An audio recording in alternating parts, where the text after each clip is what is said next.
इस बिल में विवाह में जाति के महत्व को खत्म करने, तलाक के नियम और गोद लेने के लिए नियमों को पारित करने पर चर्चा की गई थी, लेकिन उनके इस बिल को कैबिनेट में पास होने की मंजूरी नहीं दी गई।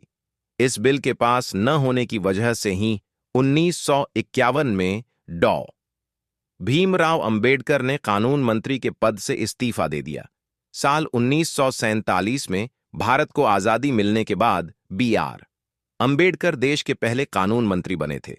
अपने कार्यकाल के दौरान उन्होंने सामाजिक और आर्थिक मुद्दों के समाधान के लिए विभिन्न कानूनों और सुधारों का मसौदा तैयार करने में महत्वपूर्ण भूमिका निभाई। 29 अगस्त 1447 को डॉ. अंबेडकर को संविधान सभा की ड्राफ्टिंग कमेटी के अध्यक्ष के रूप में नियुक्त किया गया था।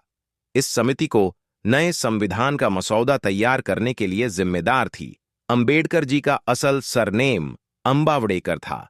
महाराष्ट्र के रत्नागिरी जिले में उनके पैतृक गांव अंबावड़े के नाम से लिया गया है।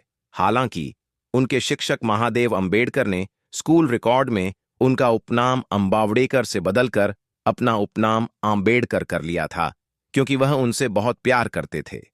अंबेडकर जी ने देश में लेबर कानून से जुड़े कई बड़े बदलाव किए थे। इसके तहत उन्होंने साल 1942 में भारतीय श्रम सम्मेलन के 7वें सत्र में काम के घंटों में बदलाव में करते हुए इसे 12 से 8 घंटे तक लाया था। बाबा साहेब न सिर्फ विदेश में इकोनॉमिक्स में डॉक्टरेट की डिग्री हासिल करने वाले पहले भारतीय थे, बल्कि वह इकोनॉमिक्स में पहले पीएचडी और दक्षिण एशिया में इकोनॉमिक्स में पहले डबल डॉक्टरेट होल्डर भी थे। वह अपनी पीढ़ी के सबसे ज्यादा शिक्षित भारतीयों में से भी थे। उन्होंने संसद में हिंदू कोड बिल के लिए बहुत जोर दिया। इस विधेयक का उद्देश्य विवाह और विरासत के मामलों में महिलाओं को समान अधिकार देना था। जब विधेयक पारित नहीं हो सका तो उन्होंने कानून मंत्री के पद से इस्तीफा दे दिया।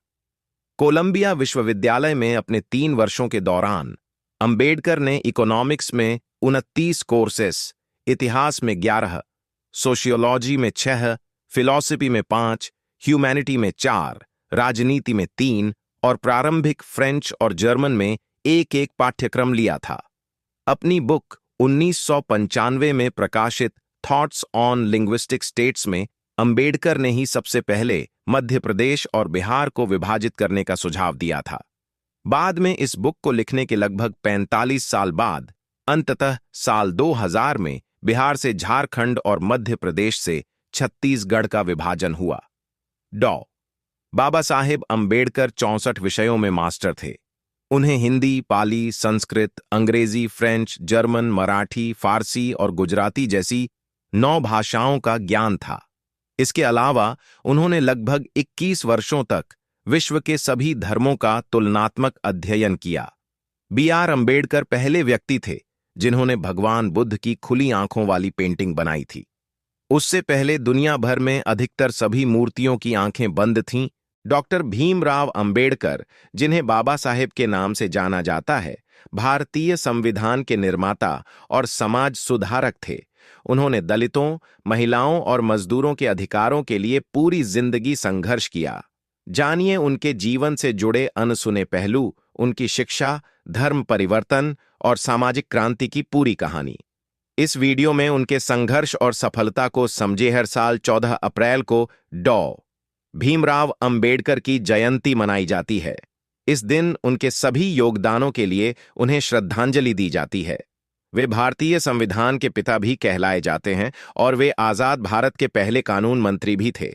लेकिन ऐसा क्या हुआ था कि उन्होंने इस पद से इस्तीफा दे दिया? आइए जानते हैं इसके पीछे की कहानी। उनकी जयंती के दिन उनके योगदान के लिए उन्हें श्रद्धांजलि दी जाती है और उनके विचारों से सीख लेने की कोशिश की जाती है। इसी खास मौके पर हम आपको उनके जीवन से जुड़े एक बेहद दिलचस्प किस्से के बारे में बताने वाले हैं कि कैसे महिलाओं के हक के लिए उन्होंने भारत के कानून मंत्री के पद से इस्तीफा दे दिया था। अंग्रेजों की गुलामी की बेड़ी तोड़कर भारत लगभग 200 सालों बाद आजाद हुआ, लेकिन देश को सुचारू ढंग से चलाने के लिए कानून की जरूरत थी। इस तरह डॉ. भीमराव अंबेडकर की अध्यक्षता में भारतीय संविधान का गठन किया गया और बाबा साहेब आजाद भारत के पहले कानून मंत्री बने। बाबा साहेब का जन्म एक दलित परिवार में हुआ था, जिसकी वजह से उनका जीवन काफी संघर्षों से भरा हुआ था। उनके जीवन के इन्हीं संघर्षों ने उनके विचारों को आकार दिया था। अंबेडकर समानता में यकीन रखते थे। वे जाति के आडंबर को नहीं मानते थे और चाहते थे कि समाज में सभी को एक बराबरी का अधिकार मिले। व्यक्ति को उसकी योग्यता के आधार पर मौके मिलने चाहिए कि उनका जन्म किस परिवार में हुआ है, इस आधार पर। इसलिए उन्होंने अपने पूरे जीवन समाज से जाति प्रथा, महिलाओं को बराबरी और बड़े छोटे के भेद को मिटाने के लिए काम किया। ऐसा ही वे भारत का कानून मंत्री बनने के बाद भी करना चाहते थे। समाज में महिलाओं को भी पुरुषों के समान बराबरी का दर्जा दिलवाने के लिए उन्होंने एक बिल पारित करने का प्रस्ताव रखा, जिसमें पिता की संपत्ति पर बेटियों का भी बेटों के समान ही अधिकार होने का प्रस्ताव दिया गया था। इस बिल को हिंदू कोड बिल कहा जाता है,